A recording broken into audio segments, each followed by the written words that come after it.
some of your favorite female artists? Wow. There are many now. There are so many, and I love it that it's like we're really, I believe, even as a country, but definitely in music, we're starting more to embrace the female artist.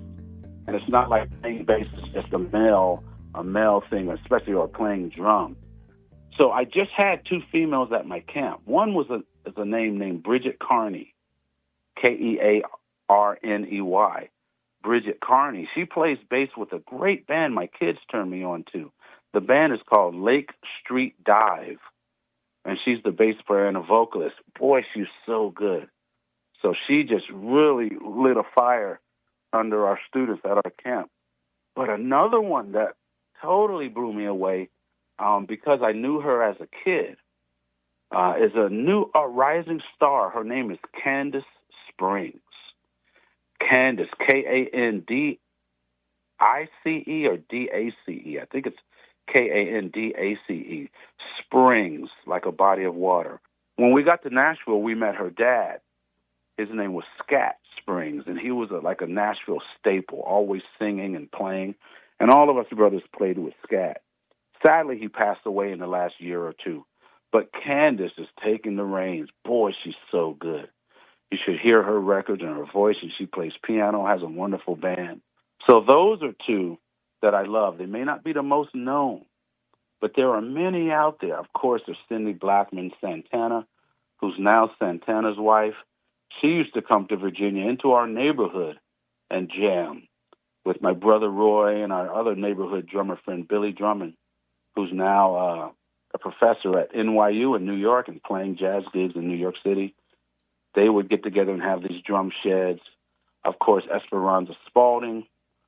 When I was younger, I would hear the Beach Boys and some other popular music, and then I got a little older and found out that was a woman. That was Carol Kay playing that music. Right? Aretha Franklin would play piano on her records. I never knew it was her, but found out she was a great musician. So there's so many these days. You mentioned Ellen, who's probably 12 now, but she's been playing music since she was born. You know, music is not a gender-specific thing. Neither is any instrument. But you pick any instrument now, and you'll find some of the best people playing that instrument are female, and I love it. Because, and I'll say this, I'll add this, at the risk of offending a lot of men. A lot of men treat music as a competition. I want to play faster and harder, you know, on the bass or on the drums. But it seems like females, in many cases, they already know they're not going to win the male ego game that we play. So they just play what the music is asking for. And they seem to listen better and be more sensitive and have more feeling. And so I usually love everything that the females play because it's perfect. And I try to find that in myself and learn from the women because of their sensitivity and their willingness to listen. So anyway, I think us men have a lot to learn, even just in life, period, a lot to learn from females. I just discovered Sunny War.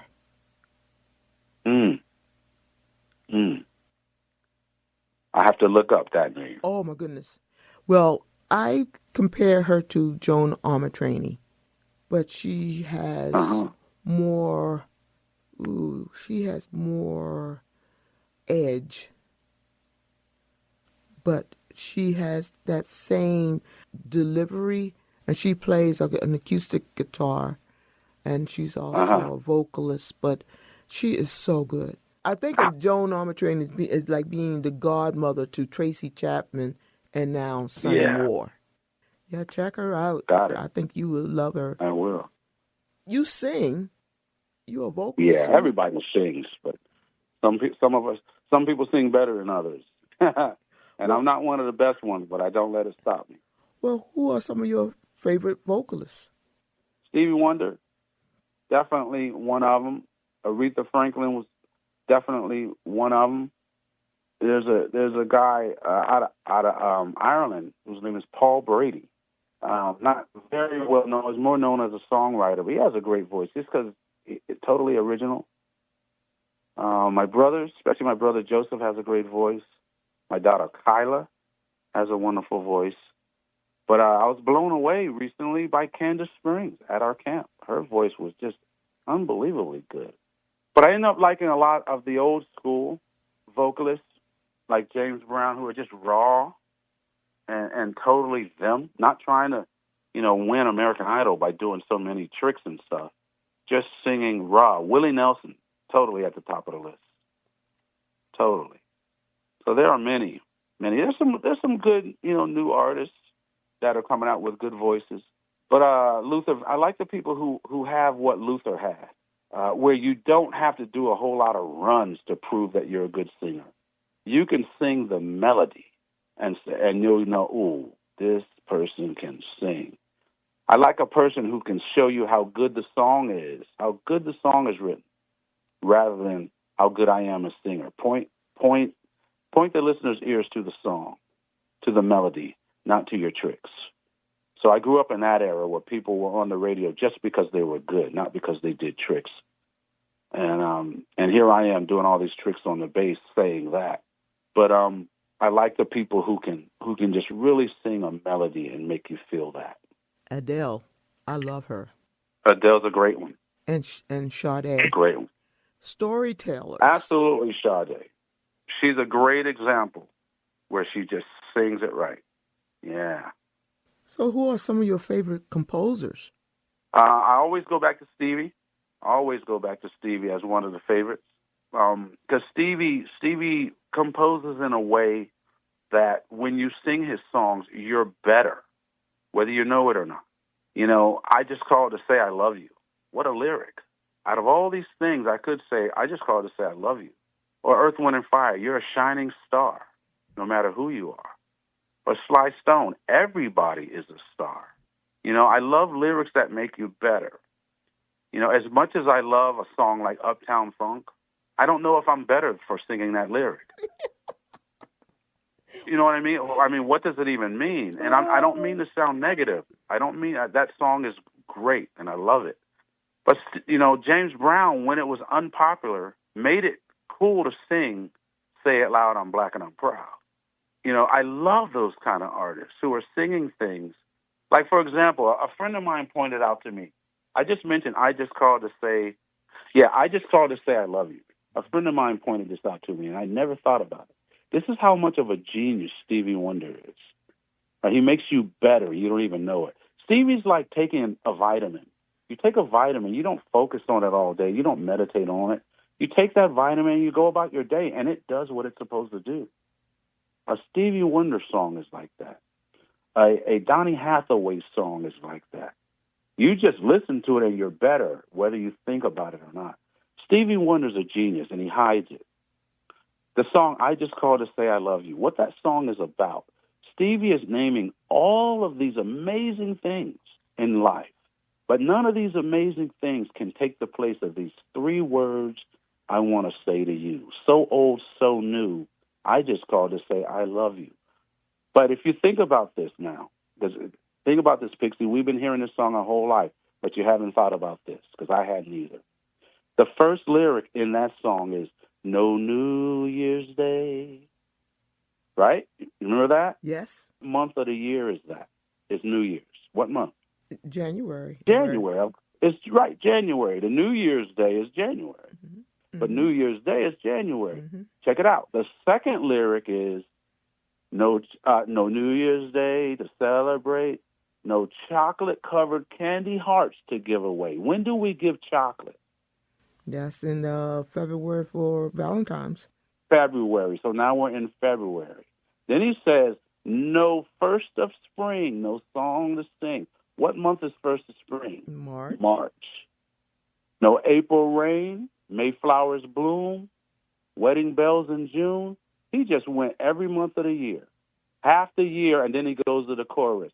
I just called to say I love you. Who's smart enough to figure that out? And it's right in front of our face. Who can hide it right in front of your face like that? Then he comes back after the chorus, no summer's high, no warm July. Whoa.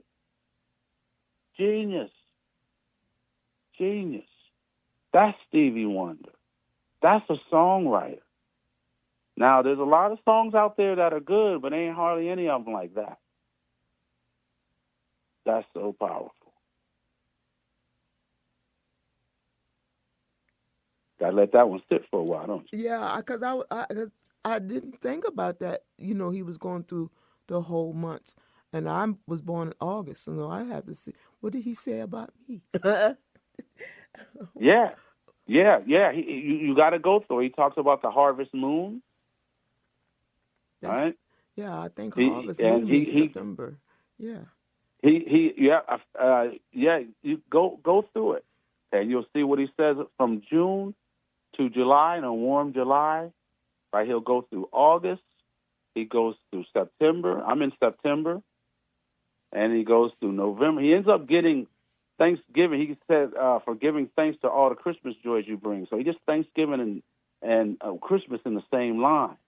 But go through it. If I tell you it all, you won't want to listen to it. Go listen to it and figure out what he says about August, your month and my month. There it goes. yes, we are. We the bomb. We are the bomb. That's right. That is right. So you all played all these different kinds of music. What genre of music best represent your sensibility? I'd probably say man, it ends up getting labeled, maybe like a jazzy version of funk or either a funky version of jazz. I love the old school funk where I just get to play a bass line like Brick House or something like that. But I also like to add to it a little bit, so I like the, I don't know, I guess some people call it fusion. But I like to take the funk and spice it up a little bit, but I like to take the jazz and make it funky. So funky version of jazz or jazzy version of funk. And that's what the Wooten brothers do most of the time anyway. I think that's Jock's favorite. He says jazz and, as he would say, funk. That's how he Yeah. said funk. Yes. What best represents you in your body of work? You say what represents me? Yeah, what best represent you in Best. your body of work? Sure. Any of my records. You can go to any of my solo records, and you're going to hear a jazzy version of funk or funky version of jazz. Yeah. Choose any of them. Now, my first solo record was called A Show of Hands, and that was my challenge to myself, I guess. Can I make a record that someone can listen to with no other instruments than a bass? Not even multiple basses, one 4-string bass, no overdubs. Can I make you something that's enjoyable to listen to? So that's what I did with that record. But it still got some, funky jazz on it or whatever, But then I started adding instruments more and more with each record. But I think the genre is still kind of the same, even though I go kind of all over the place. Some instrumental, some with vocals. But yeah, any of the records. I wouldn't even say one more than the other. But if you want all instruments, you want to go to some of my later records. If you want to hear more of what the bass can do, go to some of my earlier records. What advice do you have for the young artists of today? Learn music. Don't just get good at one thing. A lot of people these days practice one thing in their room and put things online. But learn the language as well as learn the history of the language. Electric bass guitar is only about 73, 74 years old. It's young, which means you can go right back to the beginning. Chuck Rainey is one of the beginning. Carol Kay, James Jamerson, Duck Dunn, Bob Babbitt. These are some of the originals. You can go back to them, and many of them are still alive. Look at the history of it, and learn it thoroughly. Learn the music thoroughly. Don't just get good at one thing. Like a language, learn how to express yourself. So that's the main thing I would say. And learning it, play with people. Don't sit in a room all day by yourself. Play with people, jam with people. That's how we learn to talk. That's how we learn to speak our mind. by talking to people. We didn't sit in a room and practice talking by ourselves. Play with people and play with different people. A baby doesn't wait until they're good enough to talk to anybody. So play with people better than you, play with people not as good as you. So you always have something to learn and always have something to share. But play with people. And then I would say go to concerts. If you want to be in the music business, support the music business. Buy records. Don't just stream them. Support the artists. Go to hear them live.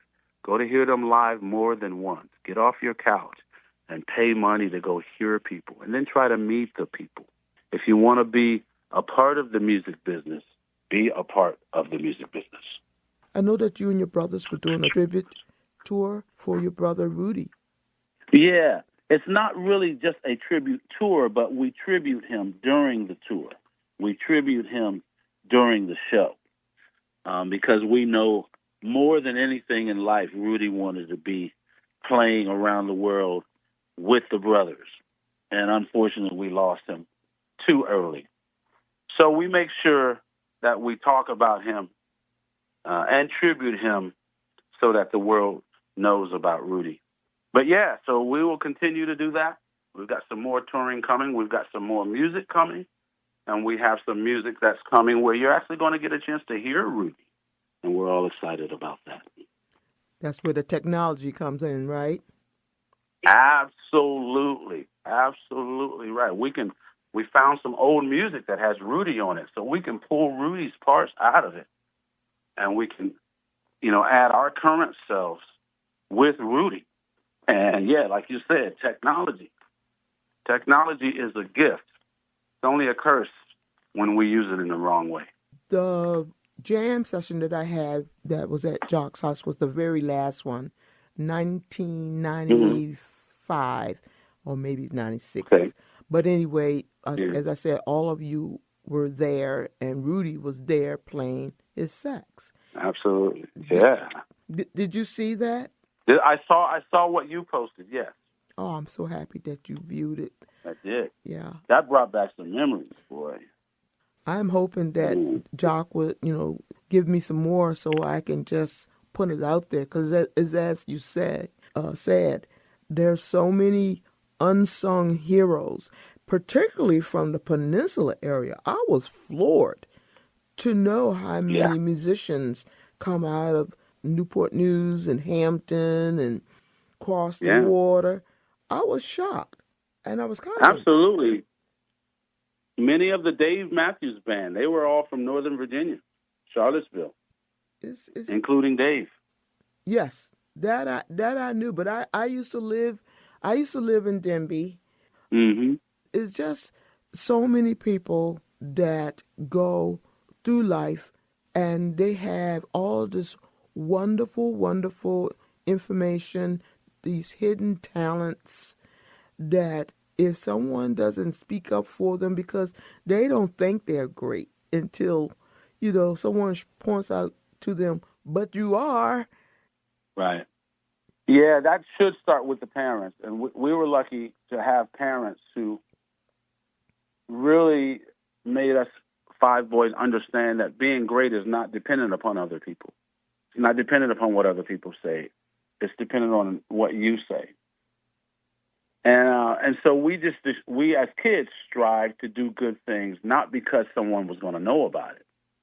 Mom would say, if you're wrong and nobody knows about it, or she would say, if you're right and nobody knows about it, you're still right. But if you're wrong and nobody knows about it, you're still wrong because you know. And she would tell us kids one of her quotes, which is going to be in a book that I'm coming out with on our parents' quotes. She would say, you boys are already successful. The rest of the world just doesn't know it yet. So as kids, success wasn't something we were waiting for. We knew that we were successful. And for the world to know about it, we just had to keep doing it. How many books have you written? 2 so far. Titles? The Music Lesson is the first one. The Music Lesson, A Spiritual Search for Growth Through Music. That's the first one. The second one is called The Spirit of Music, The Lesson Continues. It is the sequel to The Music Lesson. And they're both on audiobook. You can read them or you can listen to them. And the audiobooks, I must say, are really good because the characters were inspired by real people. Speaking of Chuck Rainey, he was the inspiration for a character named Uncle Clyde, who was in both books. And so in the audiobooks, Chuck Rainey reads Uncle Clyde's parts. So you hear Chuck's voice, but all the characters are done with different voices. And I scored it like a movie, so there's lots of music and sound effects. So it's like listening to a movie. So they're fun for just laying in bed at night, listening to a story or a long drive. I have to say, even though I did them, I have to say they're both really, really good. That's the music lesson and the spirit of music. And with that, I'm going to say also that I so enjoyed this conversation with you, Victor, and I just took liberties and call you Victor. But now that I know that you're just a baby to me, then yeah, I'm going to call you Victor. Cool. Well, thank you for having me. I appreciate it. And maybe we'll chat another time. I hope that we do. And get some rest, Victor. Take care of you. Will do. I'll do my best. You do. You do wonderfully. All right. We are blessed having you. Thank you, Pixie. I appreciate it. Same with you. Thank you for doing what you do. Thank you, sir. Yeah, you're welcome. Take care. You do the best. You take care, too. All right. We'll talk to you. All right. Bye-bye. Bye-bye. Say hi to Jacques if you talk to you. Oh, I'm going to let him know I talked to you. Believe me, as soon as I get off with you, I'm going to talk to him. Yeah. We'll say hello from me. All right. All right. All right. You take care. All right. Bye-bye.